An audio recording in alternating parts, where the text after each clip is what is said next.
Thanks for joining us from the Ohio AgNet Voice You Know with the News You Trust studio, sponsored by BASF, where you can count on the trusted performance of Allevo seed treatment to protect your soybean crop. Powered by Soy Biodiesel, Thursday, I'll head to the Mercer County Fair for the next Axis Seed presentation. Dusty will have midday on Friday from the Henry County Fair. The Ohio Crop Tour is underway. You can check it all out online at ohioagnet.com. Let's check in on the South Leg, where Joel has this report. Wrapping up day one of the South Leg of the Ohio Crop Tour, and joining me, Brett Barton of Adams County.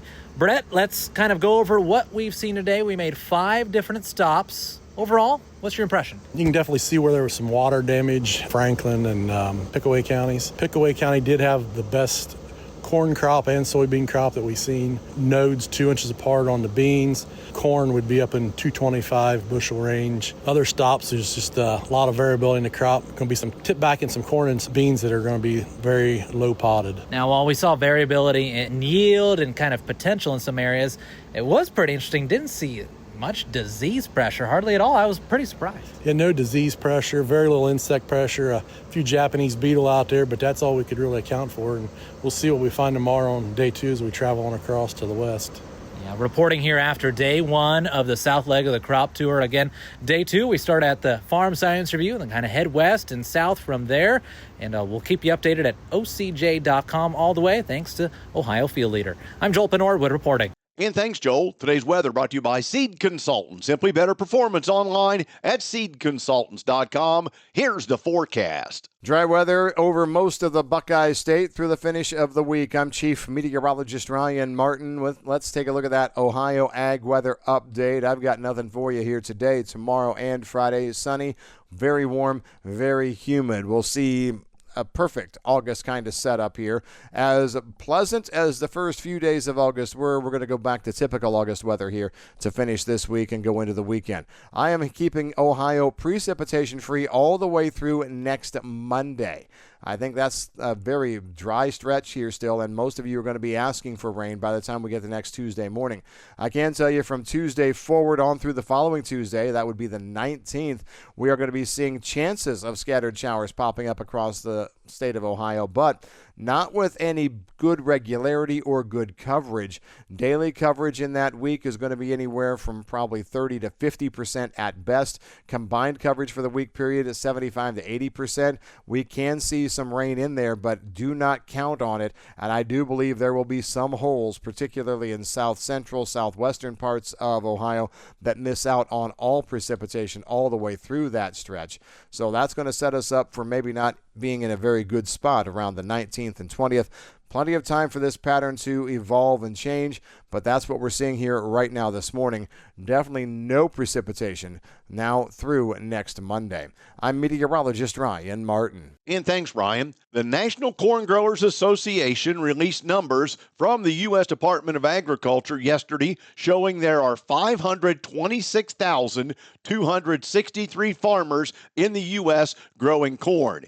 NCGA has long said it represents the interest of over 300,000 corn growers, but that number published by USDA is the number of farms in the country, not the number of farmers making the decisions on the farm. This new finding is exciting, said NCGA economist Krista Swanson. It shows the broader swath of farming individuals our association represents and gives us new insight for future economic analysis. USDA released the numbers to NCGA in response to a special data tabulation request. Also, the National Milk Producers Federation is building momentum on other major policy areas now that significant tax and agricultural legislation has passed Congress with a focus on whole milk and farm workforce needs. The Whole Milk for Healthy Kids Act has a chance for Senate floor action, having already passed through the Senate Agricultural Committee. The bill would provide schools with the option of serving whole and 2% milk in the addition of 1% fat-free and flavored options currently offered. Whole and 2% milk are the most consumed varieties at home and offer the same 13 essential nutrients, including protein, calcium, and vitamin D, as lower fat varieties. The bill made permanent the Section 199A deduction, enabling dairy farmers owned cooperatives to continue either passing the deduction back to their farmer owners or reinvesting in their cooperatives. Joining me is John Linder, and it was Friday of the State Fair when he was inducted into the Ag Hall of Fame and surprised the whole audience. He made a personal phone call to Glenn G.T. Thompson, and he showed up. John, what's it like to have spent the years you've done and know that you've made that kind of impression on people like that in the industry and in the world that we live in? You know, that's really a lot of fun to be able to build those kind of relationships, be able to make those calls. GT and I made a relationship on Zoom, if you can imagine. It was my fortune that a lot of folks had trouble getting in. So GT and I just had a wonderful conversation, talked about topics which I wanted to talk to and share with him, and we just kind of personally connected, and we've stayed connected ever since. He's a wonderful advocate for us, and he knew this was happening, and so I actually shot him a text. I said, hey, you're invited. You just take it up if you can, and don't worry if you can't. And it took him 2 weeks before he responded. He called and he says, hey, Penny and I are coming. We're actually going to fly out of Columbus to go see family. This is going to be a road trip. We're excited to be there for you. Well, congratulations. You've obviously earned this honor. Maybe it was too many years in the coming. I hope you enjoyed the ceremony here at the State Fair. It was a wonderful ceremony. The group does a great job. Really appreciate everybody that put an effort into it, and all the folks that did my application blindly. I had no idea till I found out, and that's truly a unique surprise. Truly an honor. I've been broadcasting for how many years, and over the years, I've never, ever met someone who said they were on that selection committee. So it really is a pretty cool way to be able to select people, and nobody knows what's going on, and then all of a sudden you get notified. That's right. Kept a secret. You will never know who actually made the decision. So it's a true honor. And to be in the class of individuals that's already there, it's phenomenal. I never thought I'd be part of that. Just can't believe it I am. You are indeed. John Linder, my guest, who here at the Friday of the Ohio State Fair was inducted to the Ag Hall of Fame. Back with more after this. Tuesday, August 12th is the day to be in Fayette County for the Southwest Ohio Corn Growers Agronomy Field Day, beginning at 9 a.m. at the Fayette County Airport, Washington Courthouse. Hear from experts like Aaron Wilson, Scott Shear, Rodrigo Worley, Emma Matcham, Tad Nicholson, Mitchell Feeney, and Wendy Osborne on the latest in ag weather, weeds, cover crops, and more. Enjoy free breakfast and lunch, plus a chance to win one of two $500 gift cards for Corn Growers Mowers. Details can be found at fayette.osu.edu. Get the equipment and trucks you need at the Ritchie Brothers' next Great Lakes Regional event on August 7th and 8th. This absolute unreserved auction will feature online bidding, and items are located in Columbus, Chicago, and Detroit. Choose from close to 1,000 items, including a wide selection of construction equipment, truck, tractors, and more. Don't miss Ritchie Brothers' Great Lakes Regional event on August 7th and 8th. For more details, visit rbauction.com. Again, that's rbauction.com. Agricultural Deputy Secretary Stephen Vaden had comments on the 45Z program. Vaden praised a provision in the bill that in 2026 restricts the use of 45Z clean fuel production tax credits to producers from North America. It blew my mind, he said, when I was a federal judge listening to Secretary Rollins' predecessor explaining why subsidizing Chinese oil producers was a good idea. Vaden seemed to be referring to a speech that Vilsack gave at a Growth Energy Biofuel Summit in September of 24, in which he noted that Chinese had reduced their imports of American agriculture products, and conversations about banning imported feedstocks should take into consideration what the reaction might be. Vilsack told DTN in an email that Vaden's characterization was not an accurate description of what I said. Nobody was more supportive of 45Z for American farmers than I was and am, Vilsack said. Vilsack instead asked, what is the current status of 45Z and the interim rule we got through the system before I left at USDA, and where is the Treasury guidance of the use of that interim rule to enable our farmers to benefit from sustainable aviation fuel? Rather than wasting time and energy taking shots at prior administration, would it be better for our farmers and producers and the airline industry to use that time advocating for the Treasury Department to finish the guidance on 45Z, Vilsack said. Today's market analysis is brought to you by the Louis Dreyfus Company, excited to be building the newest state-of-the-art soybean crush facility in Upper Sandusky, Ohio. For marketing information of your beans to LDC, call 574-566-2113.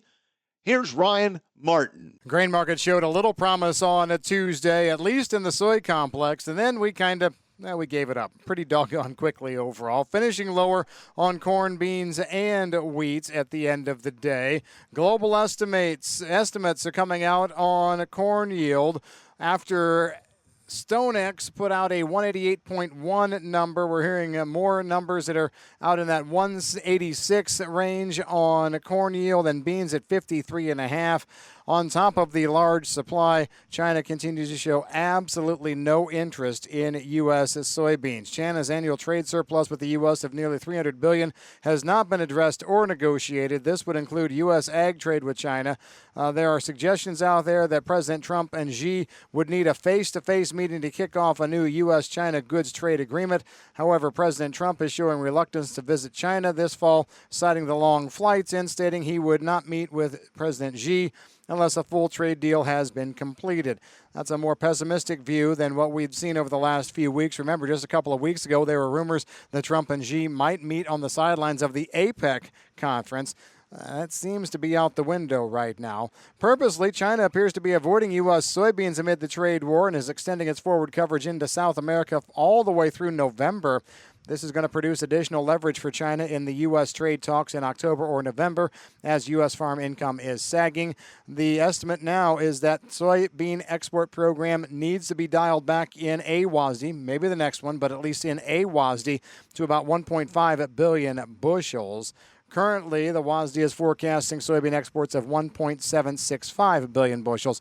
That's way too high at this point. Gulf State corn yields are coming in far better than expected amid mild summertime temperatures and frequent June rains. Reported Gulf State corn yields are coming in about 15 to 30 bushels per acre above last year, and most of them so far in early harvest states have been at a record level.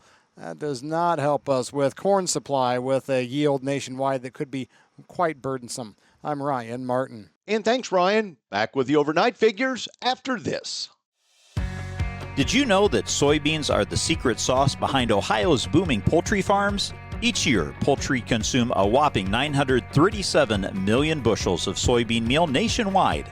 This high-protein powerhouse keeps chickens and turkeys thriving, making Ohio number 2 in egg production and number 9 in turkey farming.